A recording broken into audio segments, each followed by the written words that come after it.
Today we are going to discuss about the topic neighbor principle under the subject law of delicts.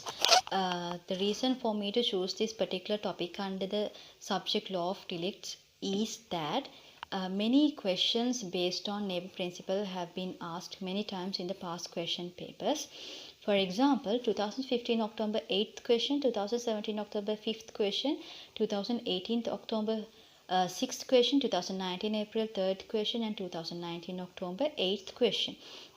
So because of that, I thought that's very important for us to discuss about the neighbor principle topic. And let's move on to the neighbor principle topic. When we discuss about the topic neighbor principle, and even when we are drafting a good answer for a question based on neighbor principle, it's very important for us to firstly to mention that there are four elements to a negligence action and to mention those four elements and then continue to our answer. So let's see what are these four elements are. So there are four elements to a negligence action, and those four elements are equally important to establish a negligence action. And even if one of these elements are not there, then we cannot establish that there is a negligence action. So because of that, all these four elements are equally important to establish a negligence action. So what are these four elements are? First element is duty of care, second element is breach of that duty of care, third element is causation, fourth element is damage or injury. So if we explain more about all these four elements one by one, first element is duty of care. Duty of care is a legal obligation to ensure that the safety or well-being of others. So today's lesson, neighbor principle, is very much based on this first element, which is duty of care. So we are going to discuss more and more about duty of care today in today's lesson. But before that, for you to gain a good understanding about what is duty of care, I'll discuss what is duty of care at the start like this. Duty of care means we as reasonable persons, if we can see that our acts or omission will cause damage or injury to the others, then we should avoid such act or omission. Even if we see reasonably foresees that, and if we do not avoid doing such acts or omission, that is the second element. That becomes the second element, which is the breach of that duty of care. So the first element is duty of care, the second element is breach of that duty of care, and the third element is causation. When explaining causation, what was the second element? It was breach of the duty of care. And what is the fourth element? It is the damage or injury. So the third element in between, which is the causation, is the link between the second element and the fourth element, which is if the second element, which is the breach of the duty of care, results the fourth element, which is the damage or injury, so that link is known as causation. In other words, causation is that the defendant's action were the actual cause of the plaintiff's injury. So therefore, when looking at all these four elements, we can see that negligence is neglect of duty. So where there is no duty towards a party affected, there can be no negligence. So as the first element, as the first element is duty of care, where there is no duty towards a party affected, there cannot be negligence at all. So when discussing about duty of care, a very important case law comes, which is known as Donahue versus Stevenson. But before moving on to the case Donahue versus Stevenson, it's very important for us to know a proper understanding about the legal background which prevailed at the time before this particular case Donahue versus Stevenson came into being. So when looking at that firstly, they believe that there should be a contractual relationship between the parties. Otherwise, you cannot prove that the person owes you a duty. So, firstly, they believe that for a person to owe you a duty, there should be a contractual relationship between the parties. If no contractual relationship between the parties, no duty. Secondly, with time, case by case, they began to believe that there need not have to be a contractual relationship as such, but there has to be some kind of a special relationship between the parties, such like example, employer-employee relationship and etc. So, thirdly, it evolved to the neighbor principle, which is our topic today, which need not have a contract to prove that a person is neglected, and the landmark case for this is Donahue versus Stevenson. So, therefore, neighbor principle is an English law principle which says that a person should take reasonable care to avoid acts or omissions that he or she can reasonably foresee as likely to cause injury to the neighbor. I'll repeat that again. Neighbor principle is an English law principle which says that a person should take reasonable care to avoid acts or omissions that he or she can reasonably foresee as likely to cause injury to the neighbor. So, in the neighbor principle, the word neighbor does not mean the next door neighbor as we refer in the day-to-day world.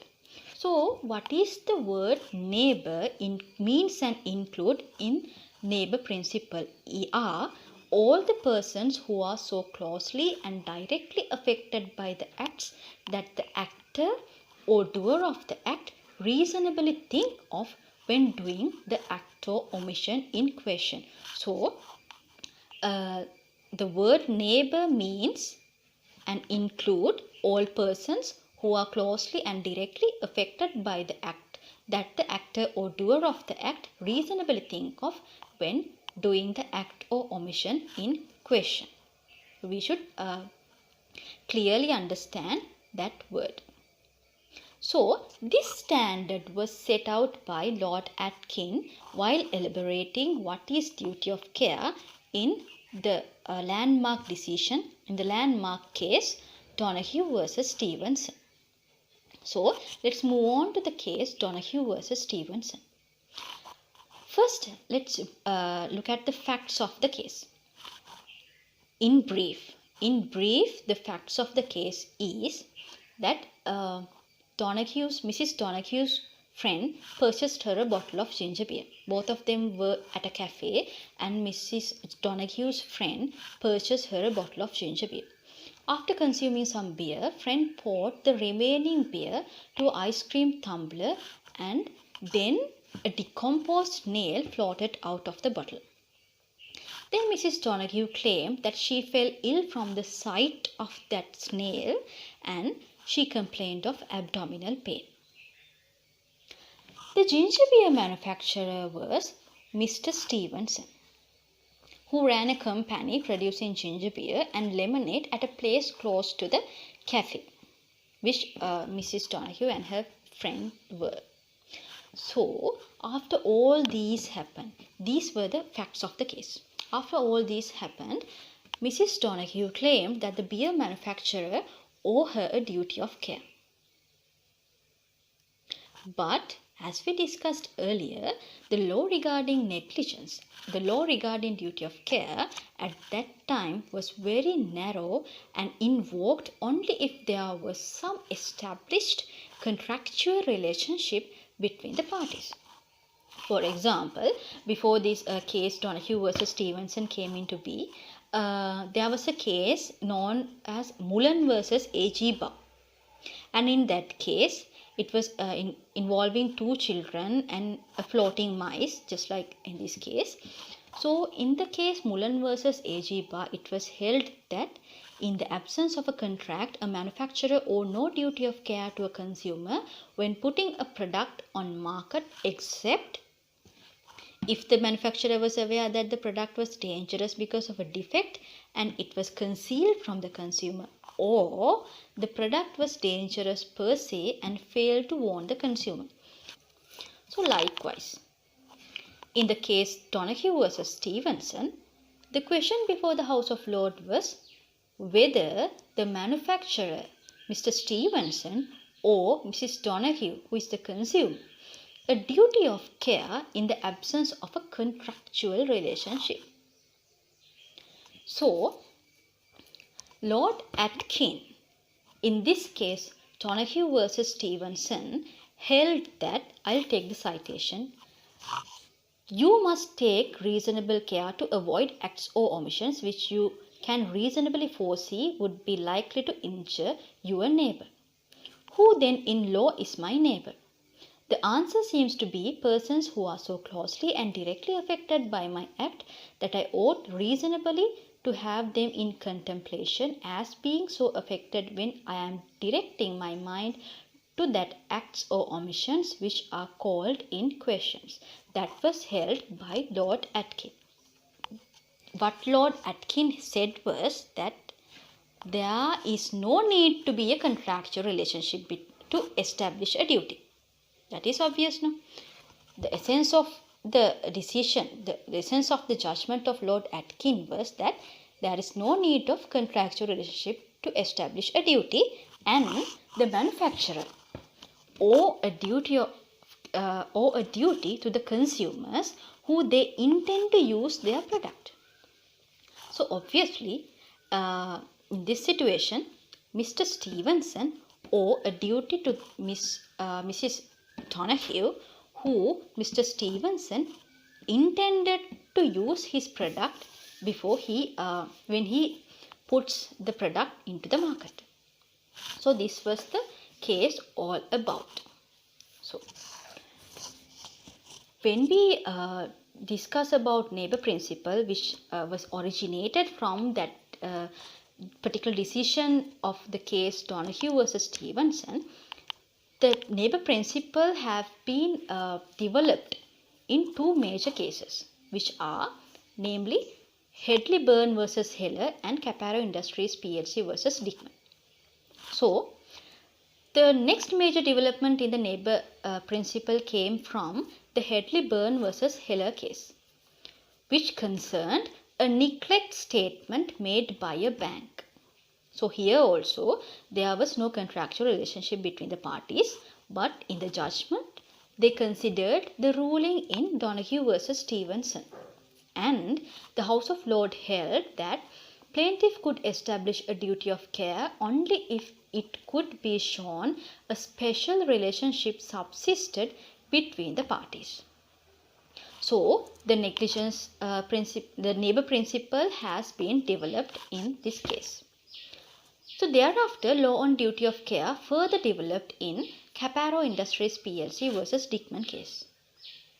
So when we look at the facts of this case, Caparo Industries versus Dickman, Caparo was a small investor who purchased shares in a company relying on the accounts prepared by Dickman. But Caparo lost his money due to the accounts were neglectfully prepared by Dickman. So the issue was, could Dickman be liable to Caparo when there is no contractual relationship between the two parties? The decision of the Caparo Industries versus Dickman was that Dickman had no liability towards Caparo.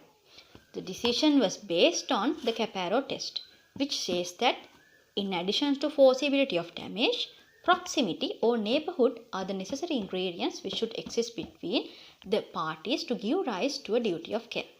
So, in this decision, proximity, the word proximity does not mean the physical closeness, but it means any form of relationship between the parties directly affected by the act or omission of the other party. So, the current test to determine whether a duty of care exists is governed by this decision in the Caparo Industries versus Dickman.